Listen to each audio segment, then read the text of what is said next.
கடவுளுடன் காலை வணக்கம். புனித மத்தேயு எழுதிய நற்செய்தி 7ஆம் அதிகாரம் 15 முதல் 20 வரையுள்ள இறைவார்த்தைகள். அக்காலத்தில் இயேசு தம் சீடரை நோக்கி கூறியது: போலி இறைவாக்கினரை குறித்து எச்சரிக்கையாயிருங்கள். ஆட்டுத்தொலை போர்த்தி கொண்டு உங்களிடம் வருகின்றனர், ஆனால் உள்ளேயோ அவர்கள் கொள்ளையிட்டு தின்னும் ஓநாய்க்கள்.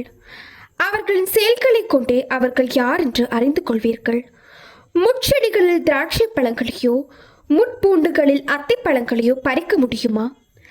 நல்ல மரமெல்லாம் நல்ல கனிகளை கொடுக்கும், கெட்ட மரம் நச்சு கனிகளை கொடுக்கும். நல்ல மரம் நச்சு கனிகளை கொடுக்க இயலாது, கெட்ட மரமும் நல்ல கனிகளை கொடுக்க இயலாது.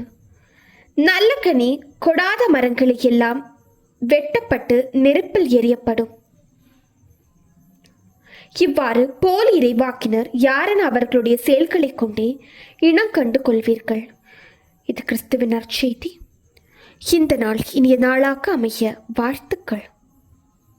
பல பல பல புதுமைகள், பெருமைகள், இனிமைகள் இறங்கிய நல்ல நாள், ஒரு நல்ல நாள், நம் தேவன் தந்த நாள். இது நல்ல நாள், ஒரு நல்ல நாள், நம்